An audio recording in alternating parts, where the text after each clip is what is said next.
24 hours' journey by rail northward from Bombay, in the rolling hills of Rajputana, is the city of Udaipur, capital of the state of Mewar. Little is heard of it in the outside world. Many Indian capitals have greater claims of size or grandeur.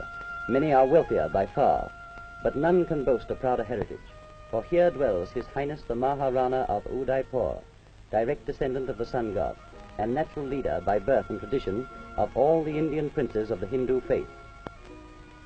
And no city could be more lovely. From the roof of the Maharana's palace, you may see the India of your dreams, a town of white houses on a lake, blue as the sky.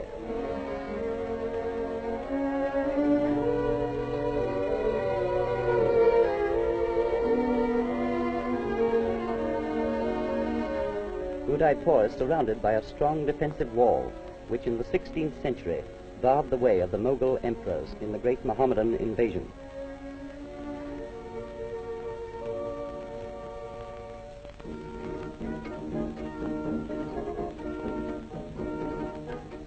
The principal gateway in the wall is the Elephant Gate, giving directly onto the main streets of the city.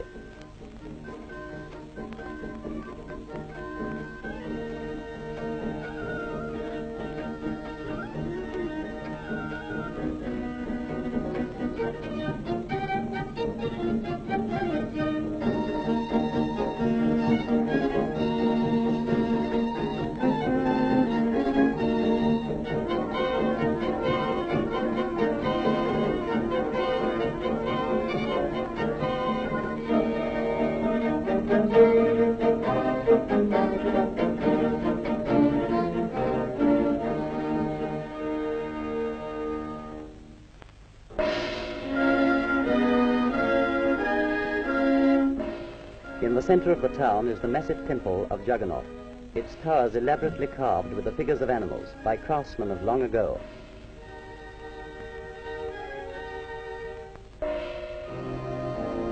Here the Hindus worship the god whose ritual, in other parts of India, is marked by dragging through the streets the gigantic car of Jagannath, under whose wheels, in other days, thousands of victims were crushed in willing sacrifice. On the steps of the temple, the cow, sacred to the Hindus, exercises her divine right of reposing when and where she chooses.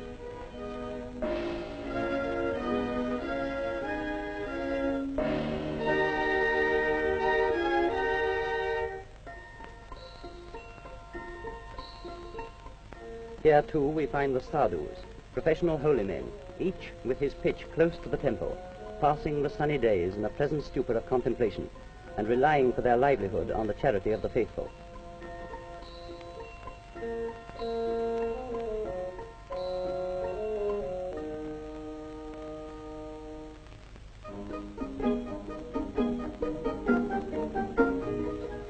The trades of Udaipur are carried on in the tangle of streets below the temple. The oldest craft of the city, and one which befits a fighting race, is the making of swords. Even today it is a cottage door industry, the craftsman supplying the skill, and his wife the tar.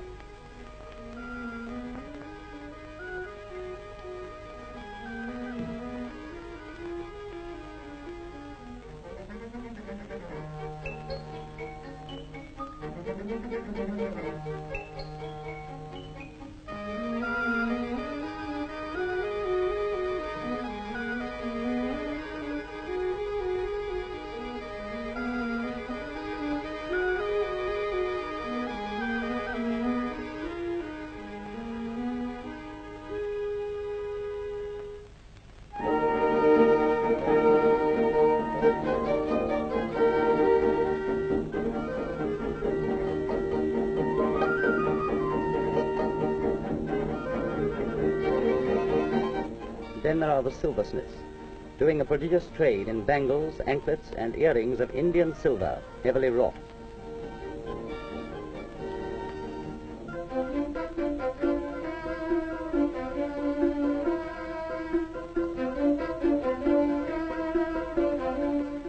Conveniently near the shops, you will find the imposing premises of the Money Changers Bank and safe deposit.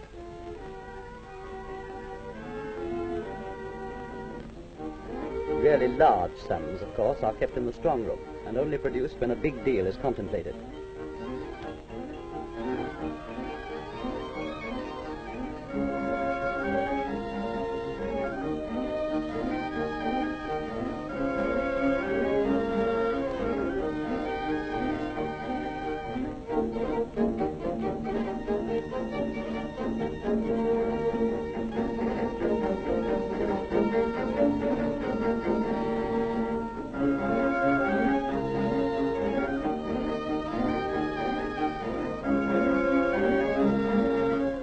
Much of the farming round the city is done by the Beals, a race of aborigines, and the produce is carried into town by their womenfolk for sale in the markets.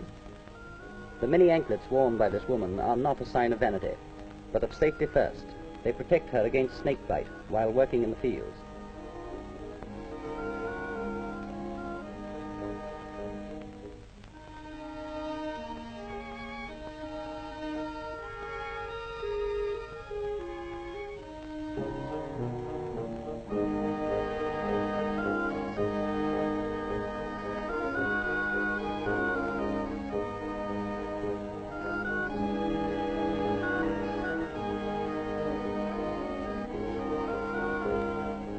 From the heat and glare of the busy streets, let us turn to the cool beauty of Pichola Lake. The softest charm of Udaipur is in this lovely stretch of water, created 200 years ago by the damming of a stream.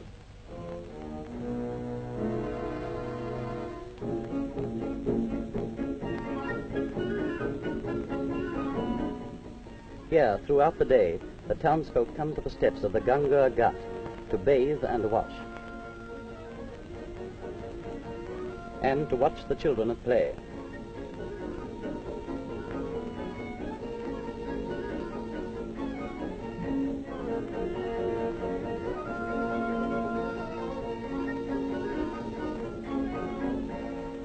Down to the lakeside come the water sellers, with their patient oxen, to refill the leather water bags. Rich and poor, humble and mighty, Pichola serves them all. The cool waters ripple gently round the white marble walls of the summer palace that gleams like a jewel on the bosom of the lake. Happy Udaipur! The descendant of the sun god could find no fairer dwelling place under the sun.